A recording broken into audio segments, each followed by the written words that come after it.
À la une ce soir, une rencontre pour promouvoir le métier de secrétaire. Le deuxième colloque international sur les sciences secrétariales s'est ouvert aujourd'hui à Abidjan. À quand la réhabilitation du marché de Mans? Question qui taraude les populations mécontentes depuis l'incendie qui l'a ravagé en avril 1997.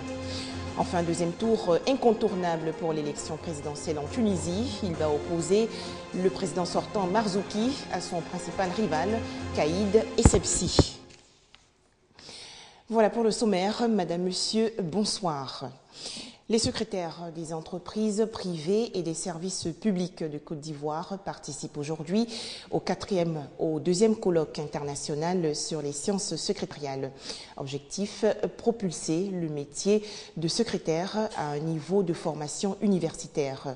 La rencontre est organisée du 24 au 29 novembre prochain par la Ligue ivoirienne des secrétaires, section nationale de la Fédération africaine des secrétaires, assistants et attachés de direction. Le métier de secrétaire au niveau de l'exécution des tâches administratives autrefois consistait, hormis l'accueil, le téléphone et le classement, à prendre des notes en sténo, à taper à la machine et produire des documents pour un patron. Avec l'avènement des technologies de l'information et de la communication TIC, cette pratique est révolue. Secrétaires, assistants et attachés de direction épousent cette nouvelle ère à travers des formations, d'où la tenue de ce deuxième colloque international autour du thème « Le secrétariat d'hier à aujourd'hui dans la vie d'une nation ». Ce deuxième colloque est une plateforme d'excellence, d'échanges professionnels et de réflexion intellectuelle de haut niveau entre les professionnels du secrétariat d'une part et les experts du domaine du secrétariat. Le tandem patron-secrétaire est une méthode de travail mutuellement avantageuse pour l'entreprise et l'administration. C'est pourquoi je vous prierai, chers patrons, de programmer des formations à notre bénéfice. Ce colloque réunit plusieurs pays d'Afrique et ce sera l'occasion de mener des réflexions sur la réforme de la formation initiale des secrétaires et l'identité de la corporation des secrétaires. Avant, peut-être, les relations étaient tendues parce que la personne qui occupait ce poste n'était pas diplômée, n'avait pas eu la formation académique qu'il fallait, donc il y avait tout le temps des débrouilles. Bon, maintenant que nous sommes formés, que nous avons le niveau, bac plus 2, bac plus 3, bac plus 4, je pense que l'assistante est assez responsable pour pouvoir occuper sa place. Plusieurs conférences sont au menu de ce deuxième colloque international, notamment la gestion du relationnel et la gestion électronique des données et du courrier. C'était un reportage de Grace Kando. Direction à présent la région du Tonkpi, à l'ouest de la Côte d'Ivoire. Les populations de Mans peinent à se remettre de l'incendie qui a ravagé leur marché en avril 1997. Le site non encore réhabilité est aujourd'hui occupé par des commerçants de vivriers. Cependant, selon les habitants de Mans, la sécurité et la salubrité ne sont pas entièrement satisfaisantes. Ils réclament la construction d'un nouveau marché. Vendredi, jour de marché dans la ville de Mans. L'espace depuis avril 1997, date de l'incendie du marché de Mans, n'a pas été délocalisé. Promiscuité et insalubrité, un décor dans lequel baignent depuis lors les commerçants désabusés. On n'est pas dans la bonne condition. Quand il pleut, bon, on ne peut même pas rentrer dans le marché même. C'est ça, on ne peut même pas rentrer. Il y a l'eau partout. Les caniveaux sont bouchés. Si ils construisent le bâtiment, ça nous a arrangé. Ici, il n'y a pas de place, mais on est coincé, on est obligé de voir un peu. Au-dessus des étals de marchandises, les vestiges de l'ancien marché encore visibles. Piliers vétustes, murs décrépits par l'usure du temps et de la broussaille. Depuis le marché a été brûlé là, d'abord même, c'est parce que le marché a été brûlé, au fur et à mesure, tout a été brûlé jusqu'à maintenant. 17 ans que dure le calvaire des commerçants et même des clients, nombreux à déplorer la vétusté des lieux. Des préoccupations partagées par le premier responsable communal qui dit avoir trouvé la solution. Nous avons pu donc coopter un opérateur économique privé qui a décidé de construire le marché de Mans en système BOT. Donc les travaux de la reconstruction du Grand Marché de Mans sur le même site vont commencer d'un moment à l'autre. En attendant le joyau promis, l'on s'accommode bien d'espaces improvisés. Des précisions de Franck Wadio et Eve Boué.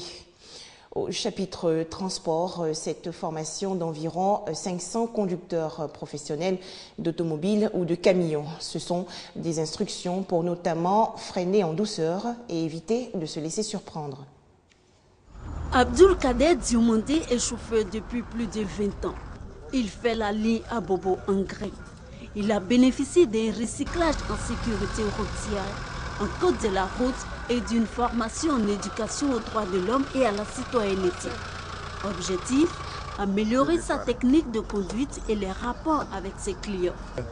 Je vais éviter surtout de monter sur les trottoirs et puis être courtois avec les clients.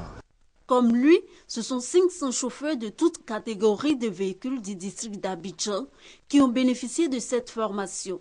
Ils viennent de recevoir leur attestation. On dit que quand le feu est orange, on peut passer. Or, il se trouve que dans les nouvelles dispositions, quand tu vois le feu orange, tu as obligation de t'arrêter parce qu'il prévient l'arrivée du feu rouge, chose qu'on ne savait pas. Le chauffeur doit être une personne bien posée dans la tête.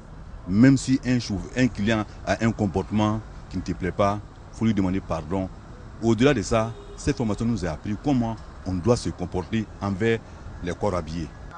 L'initiative est de l'ONG Groupement Actif de la Sécurité Routière, GAPSER, en collaboration avec le Conseil national des organisations de conducteurs professionnels de Côte d'Ivoire. Il est très important qu'un accent soit mis sur la formation parce qu'un chauffeur mal formé est un danger pour la route.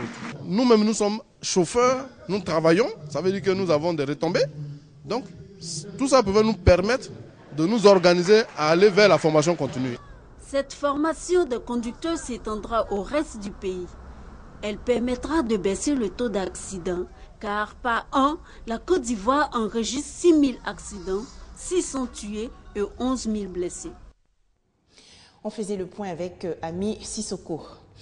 Les meilleures agences africaines conseillent en publicité, bientôt récompensées. La 3e édition du grand jury de la publicité africaine va se tenir en mars 2015 à Abidjan.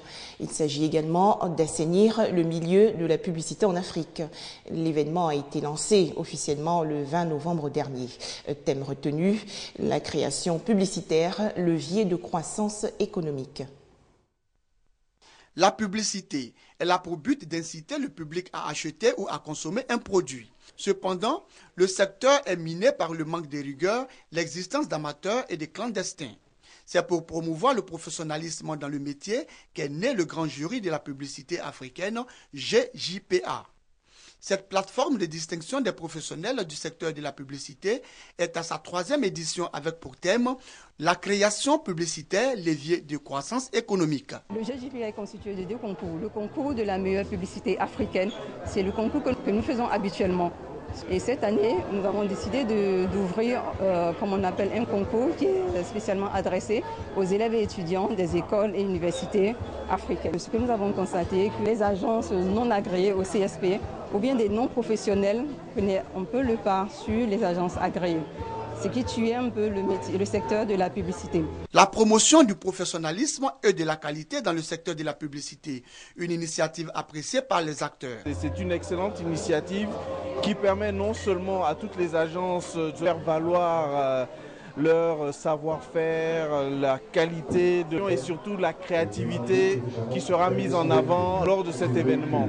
Ce concours du grand jury de la publicité africaine se tiendra le 7 mars prochain.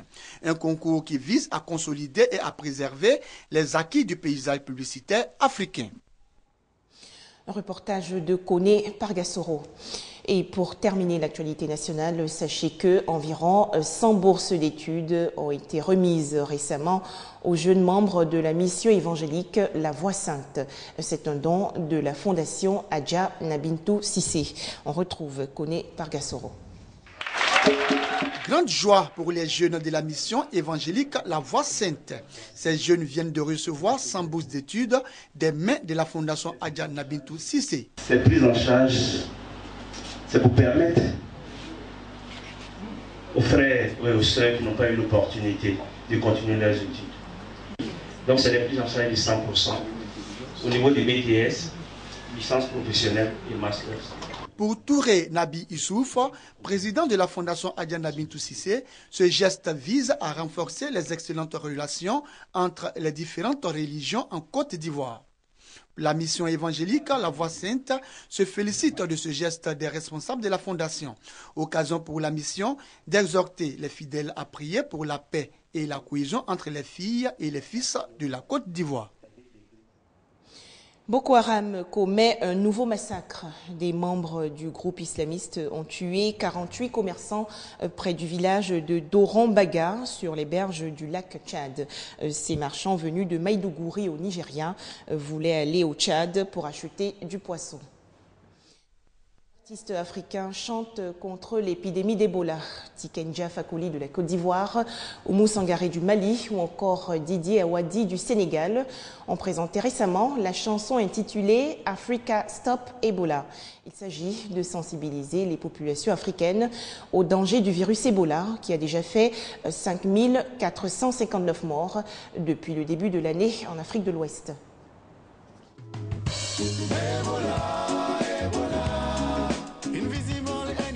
C'est un air qui vous trotte longtemps dans la tête et c'est bien pour ça qu'il a été écrit. Tikenja Fakoli, Salif Keita ou encore Mori Kanté, des grands noms de la musique africaine se sont mis autour du micro pour enregistrer Africa Stop Ebola, une chanson pour toucher tous les publics. Si vous vous sentez malade, les docteurs vont vous aider. Je vous rassure, les docteurs vont vous aider. Il y a encore des gens qui ne croient pas et je pense que grâce à cette chanson et grâce à des chansons qui ont été faites par des artistes locaux dans les pays touchés, je pense que les gens vont se rendre compte que la maladie existe vraiment et que ça devient un danger et qu'il faut tout faire pour l'éviter.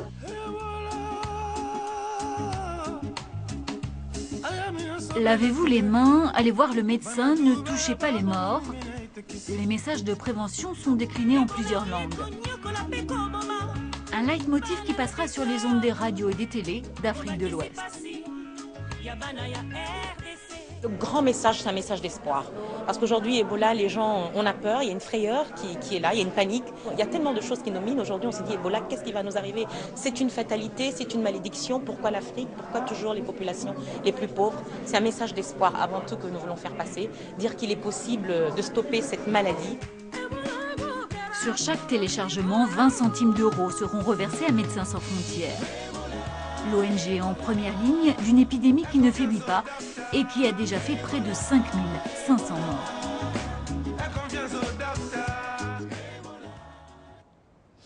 Le sud du Maroc endeuillé par de violentes intempéries. Un bilan provisoire fait état aujourd'hui d'au moins 32 morts et une vingtaine de disparus. Possible second tour pour l'élection présidentielle en Tunisie. Selon les premières tendances, le président sortant Monsef Marzouki et son rival Kaïd Essebsi sont au coude à coude. Le scrutin du 23 novembre dernier s'est déroulé sans heurts et avec un taux de participation de l'ordre de 64,6%. Soir, les bureaux de vote fermaient en Tunisie à l'issue de la première élection présidentielle libre et démocratique du pays. Selon l'instance supérieure indépendante pour les élections, la participation s'est élevée à 64%, 5 points de moins qu'aux législatives d'octobre. Aucun chiffre officiel ni même provisoire n'a été donné, mais l'état-major de Béja Kaïd Essebsi, surnommé BCE, a annoncé son candidat en tête. Selon les résultats préliminaires, M. Béji Kaïd Essebsi est arrivé en tête de ce premier tour avec un écart significatif avec son rival. Et nous voulons remercier les Tunisiens pour leur confiance. Une heure plus tard, c'est le directeur de campagne du président sortant Monsef Marzouki qui a crié victoire. Mais selon des sondages non officiels, aucun des deux candidats n'a dépassé les 50% de voix. On se dirigerait donc vers un second tour. Les gens aujourd'hui sont plus ouverts. Ils ont le courage de voter, de choisir ce qui est le mieux pour leur futur. Comme je le vois, les gens sont plus venus voter aujourd'hui qu'avant la Révolution.